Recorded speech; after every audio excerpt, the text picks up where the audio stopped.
Oh, Tressie, I was hoping to have a different conversation with you today. As was I. So many people turn to you for guidance. I know, no pressure. No pressure. Those poor people. Yeah. Okay, yeah. No, but people do. People look to you to sort of make sense of the world in times like this day in particular. That's a lot of pressure. How are you feeling? How are you feeling today? I think I would be feeling more of the pressure if I wasn't already full, right? Full. This was a very short campaign, and yet it felt like it went on forever. Yes. I tried to be pragmatic. If people read me and followed me, you know, I really tried to keep myself grounded. But even I, up to the end, had a little, I think, secret hope hanging around in there. I'm a little embarrassed to admit. How dare you? I know, I'm ashamed. All right? Yes. I went to school a long time. I should not be hopeful. But it was in there. Yeah. And so I'm still a little hungover like everyone else. Yeah. You actually talked pretty openly about being a little bit doubtful that Kamala would take the win. You were hoping that you were wrong, but you did sort of foresee this happening. Yeah. You didn't want to be right. Well, I think that there were two things. I think that if you only read what, frankly, my colleagues, people like myself, write, that it can give you a really limited view of what's happening in this country. It's one of the reasons why I choose to live in North Carolina. I say to people, I want to, talk to real people as much as I possibly can.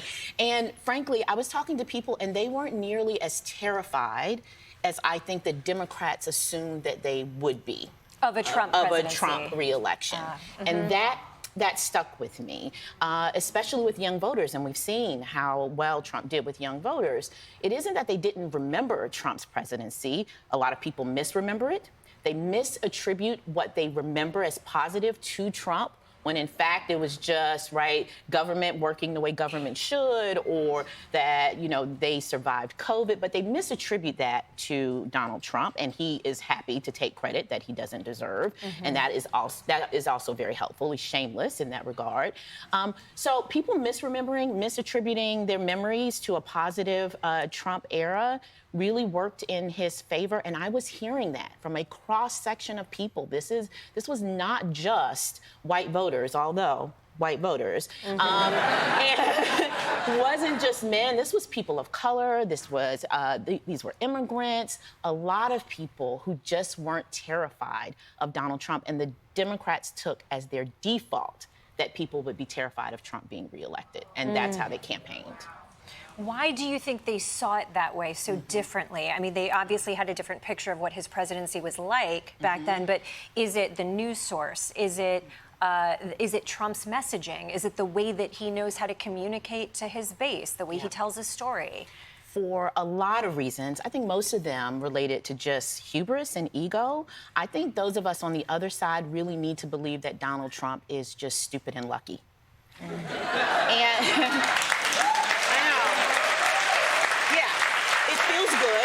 it explains away a lot of stuff if he is, but the fact is you can be stupid and lucky and have a weird gift.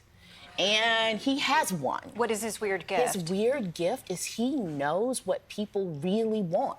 Not what they say they want, not what they report to a pollster, not what they say at Thanksgiving dinner. What he has been consistently good at since he entered into electoral politics is he goes to the heart of what they really want. They want to feel like they're winning, even if everything around them says they're losing. They want to feel like someone is fighting for them, even when it's obvious he's only fighting for himself. They want to think that they are in the precipice of owning a great country at the height of its history, right? And he is willing to tell people anything. Right. And that is very useful when you're trying to tap into people's, I think, deep anxieties and their desire to be deluded about reality. It doesn't have to be factual. He doesn't have to actually have a policy in place. He can just say, oh, the border, I'll fix it. Yeah, and this really flummoxed Democrats who kept saying, but where's his plan? Where's his plan? people don't care about plans nearly as much as we thought they did, right? And I think, truly, I think that is a lesson for us. I think that professional politicians and administrators and the people we elect, they should know plans, right? And certainly they should exist out there for those of us who do want to know about them. But I think most Americans just want a really good story about how their lives are going to be better. And in this election, whether that story resonated with you or not, Donald Trump's story was simple, and you could remember it, and you understood it. Things are bad, I will make it good. Wow. Everybody gets that story, right? It's fairy tale 101. You can't counter that with policy proposals. Right? I know we wish that's how people made decisions, but it's not. People make decisions from gut and instinct and feeling. I think you're so right. You're so right. You wrote a piece in the Times just today, and you said, it is time for us to accept that American politics is identity politics. Tell us what you meant by that. I meant that we have spent a lot of time, and by we, again, I mean myself, people in the media, I think academics, researchers, and politicians certainly have spent a lot of time saying that identity politics is dangerous, or at least it's murky, right? This is why we said Occupy was a distraction for the Democrats. Black Lives Matter was a distraction for the Democrats, right? The feminist movement is a distraction for the Democrats because they won't focus on real issues that matter to real Americans, right? The problem with that is that you assume that the only people with an identity are women and people of color. But as Donald Trump has proven, what he has proven and the way he has won has proven is that every voter has an identity. Every voter has an identity, and he tapped into one of the most powerful of American identities. He tapped into white identity. Right? And he said, you don't need to be ashamed of this identity. I'm going to give it a name, and I'm going to make you feel good about it, and you don't have to sacrifice a thing. Donald Trump played identity politics like a fiddle. So when you say that the Democrats lose because we play identity politics, it simply isn't true. This is about whose identities win when you appeal to them. That means you should double down on the identities of your base. You should go out to them, something I think Democrats really only did cosmetically this time, but to take seriously what the members of your base want based on who they are and how they view themselves. I think if we did that, we would have understood why young men are anxious. I think we would have understood why young women could, yes, be afraid of a post-Dobbs America, but not think that the woman president would help them, right? I think that if you appeal more directly, actually, to people's identities, how they see their identities, then you could play the game that Trump has played, but without all of the nefarious, self-serving, self-aggrandizements. Do you feel, what do you think that his character says about American masculinity? Oh, I think it says, unfortunately, almost everything. I'm sorry. I am. But I want you to know there's another way. You can live another way, people with masculinity. There's another choice. But right now, Good news. it is. Right now, his choice does look pretty compelling because he's winning, right? In America, we think of ourselves as winners, and so when somebody's winning, they must be the right choice. But I think what he says about masculinity is that when masculinity feels threatened, it lashes out.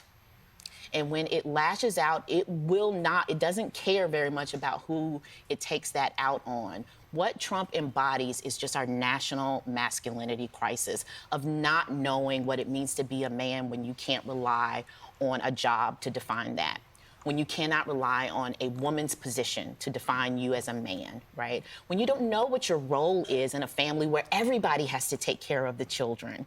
Everybody now has to take care of their parents because it's expensive and it's labor intensive.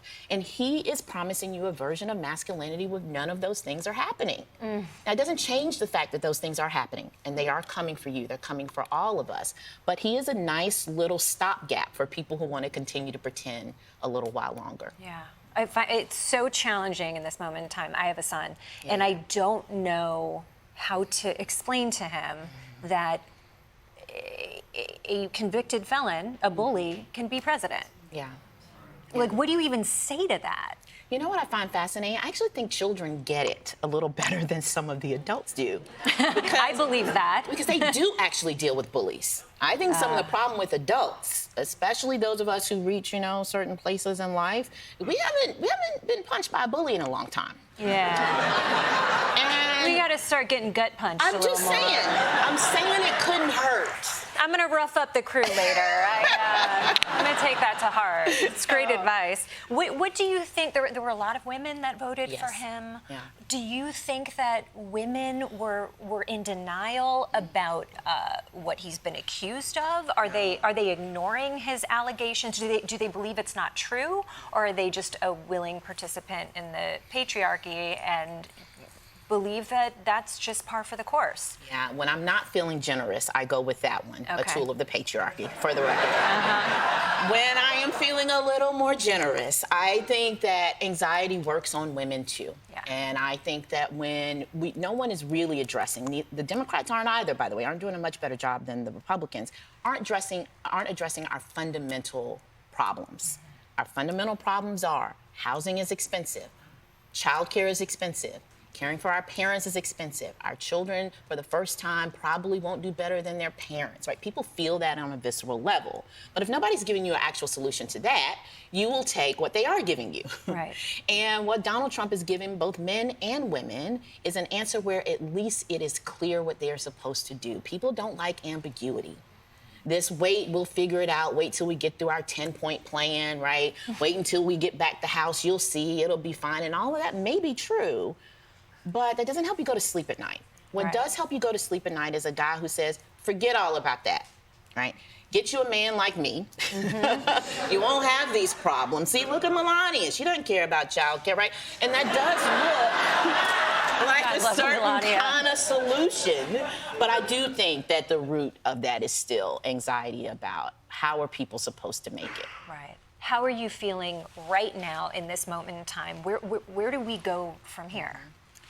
There's where I think we're going to go, and then there's where I hope we're going to go. Okay. I think where we're going to go is a lot of blaming for the next couple of years. I don't Yes. think Kamala Harris deserves blame. This was an historically odd, short campaign cycle for a Absolutely. relatively unknown candidate at the federal level who had to try to go out and make a pitch without being able to do that in the low stakes early days of primaries, et cetera, where maybe the pitch could have been refined, all of that kind of stuff. She inherited a lot of stuff from Biden. This is, I don't think Kamala Harris or her team deserves a ton of blame.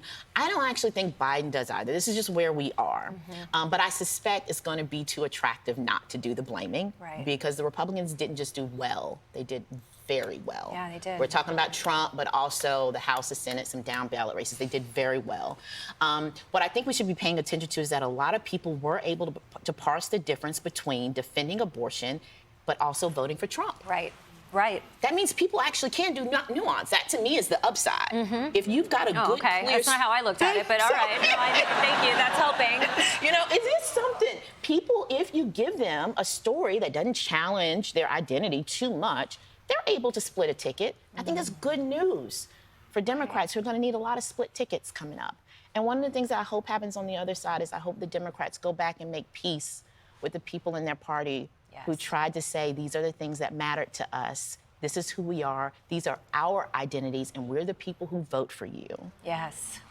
That's what I hope happens. Right. I do too. From your lips to God's ears. Thank you so much for being on the show today.